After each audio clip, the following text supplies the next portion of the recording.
Hello, welcome to Cosmo and the Movie Within. I am your host, Cosmo Lanier. Please like, share, and subscribe, retweet, and comment. Let the world know that you're enjoying my movie reviews. Today, we are going to be doing The Conjuring. The devil made me do it.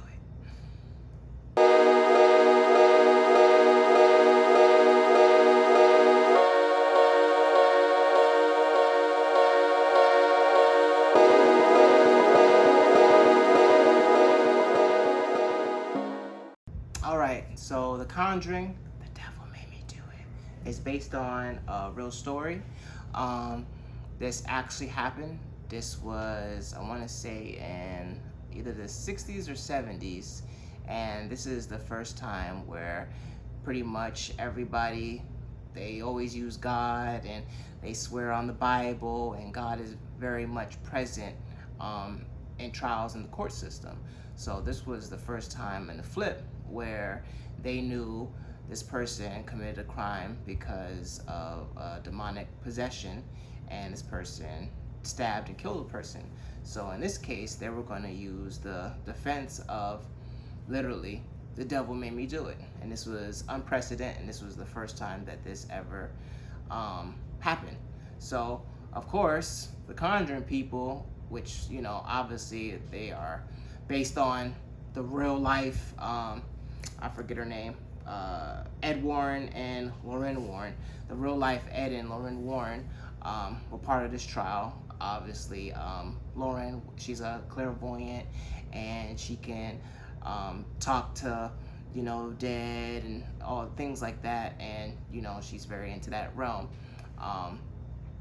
And her husband work with, you know, doing many exorcisms, and they're just in that world. So the movie, of course, the Conjuring people use that as, you know, the template and to do all their spooky and scary stuff with it. But kind of the spookiest part is that it's based on real story and that this really actually happened. This is the third Conjuring, and this is the 8th movie in the entire franchise. Yes, I said that right. 8 movies in the entire franchise. This first started in July of 2013, and now we are almost a full decade in on The Conjuring. Literally, almost a full decade, which is kind of nuts. But they had 3 Conjurings, 3 Annabelles, 1 The Nun, and 1 Curse of El Arena.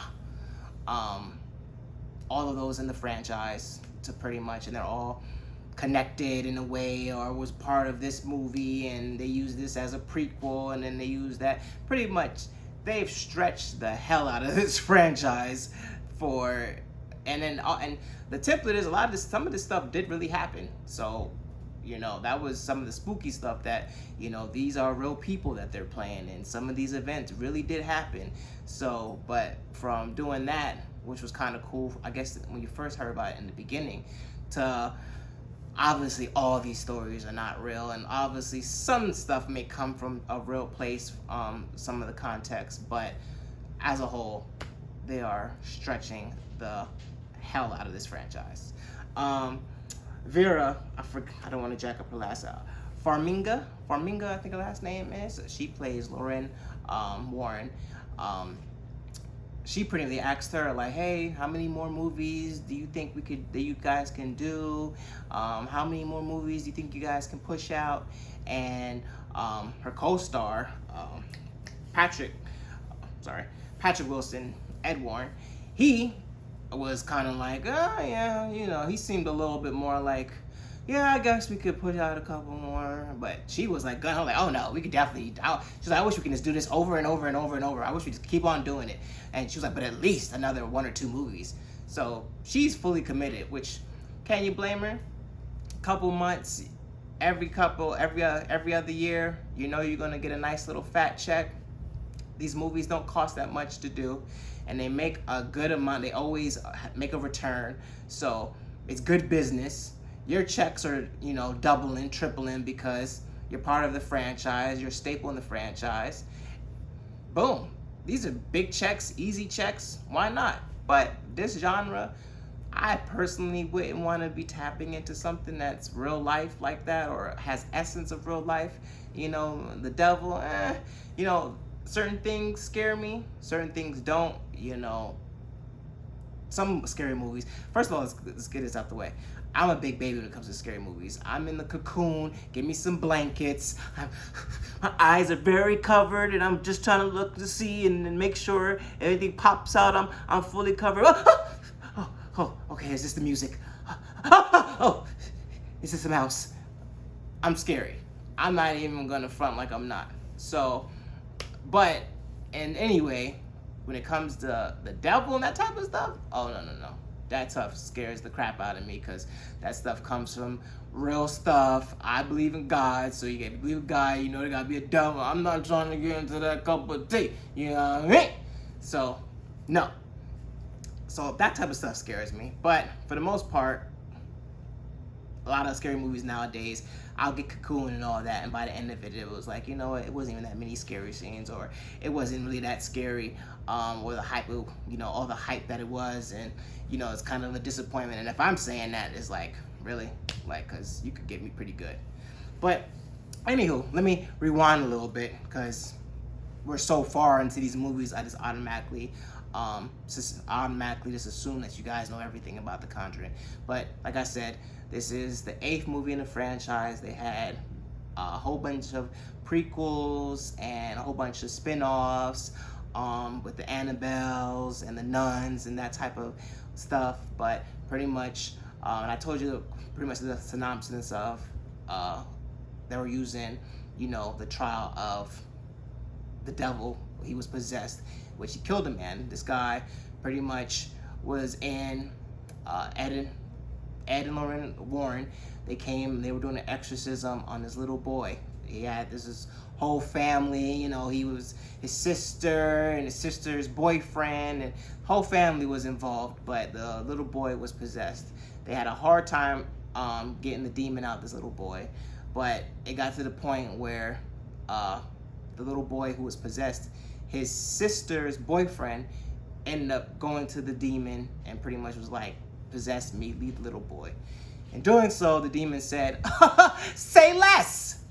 Went to the body, and then, you know, obviously, and then some other things happened, which I won't spoil it for you, but that pretty much was the premise of it. He got possessed.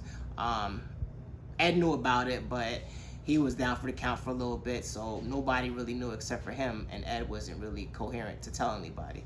So now that this guy is possessed, he's feeling kind of odd. He ends up killing this person, and because subsequently, it gets deeper than just the demon.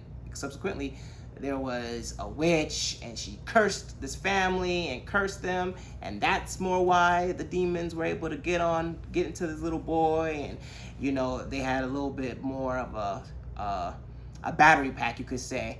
When it's already a bad situation, that type of evil, you had somebody pretty much putting a battery pack on it to make it even worse, make it supercharged, if you would say.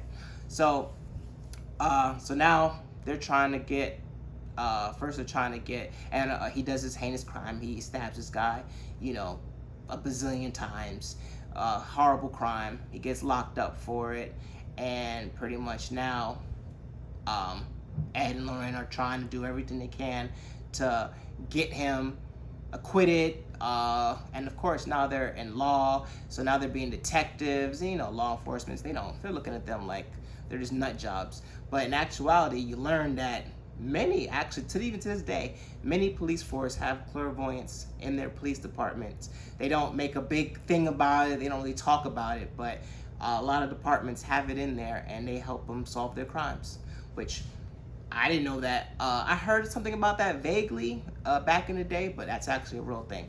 A lot of departments have clairvoyants, and they help them solve the crimes that, you know, they're having issues solving.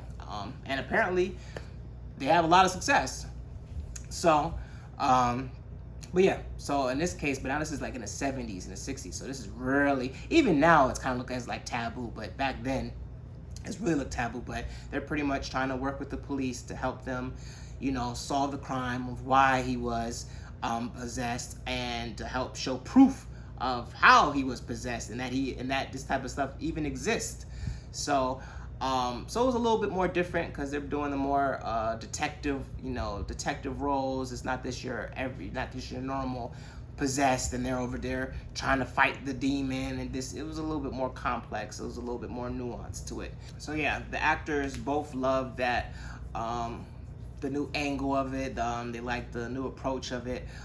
They liked that the story wasn't that it came from, you know, a real story, and it was, even though the other stuff had bits and pieces, but this whole movie was based on, you know, a real story. So the actors really liked having to be able to come at this movie at a different angle and do a little bit more research and just doing different acting, using their different acting skills than they normally do.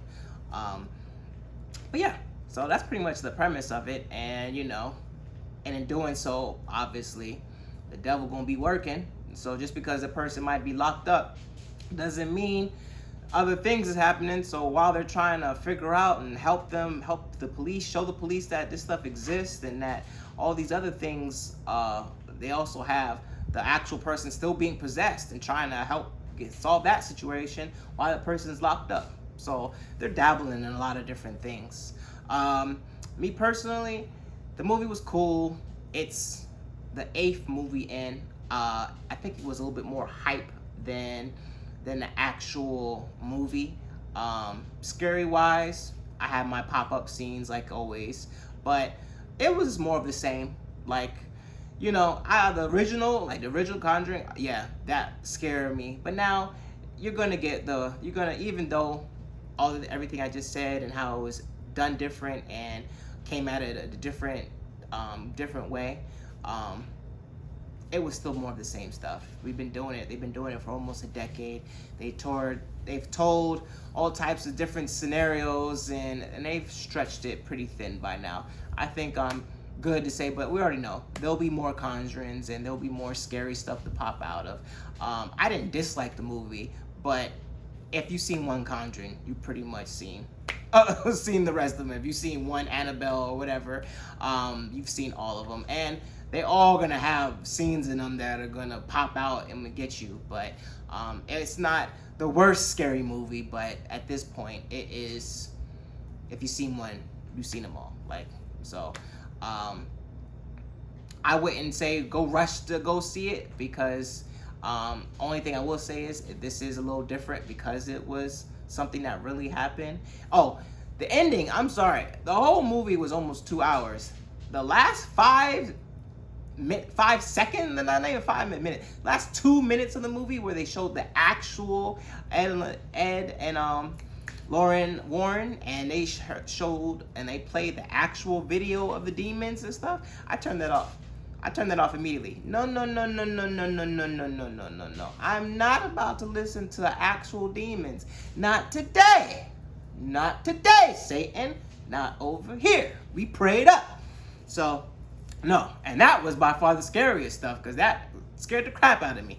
I was in my cocoon like, up. Pause, up. Matter of fact, stop. Up. Matter of fact, let me put on some Disney. And that's what we did. We put on some Disney. We watched Rio afterwards, because after that type of stuff, no, I need some feel-good Disney fun after that. So we watched Rio after that. I need to fall asleep with Rio, Rio, Rio, Rio in my life. I'm not trying to go to bed after watching something like that. So that's pretty much it. Check it out if you want. But if you've seen one, you've seen them all.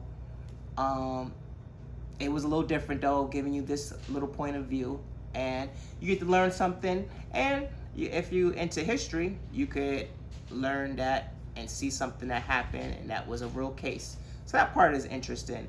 But the scary stuff, the usual, you're gonna get your scenes that are gonna pop out and scare you. You're gonna get your scenes that probably weren't as scary as you thought they were gonna be, but you know, like it built up with the music, but in actuality, it wasn't really that scary.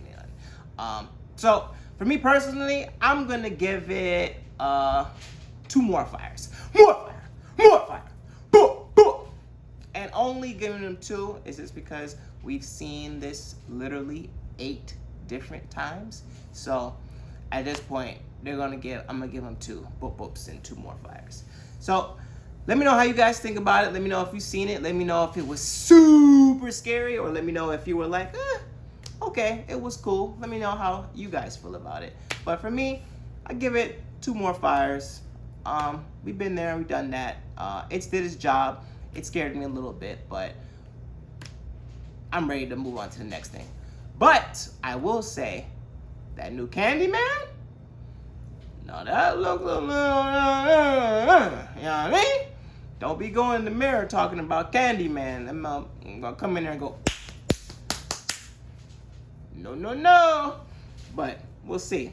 That is coming some point this year. You will be getting a movie review for that. All right, guys. See you next time. I'm not sure what my next movie review will be on, but I'm sure to let you know. Bye.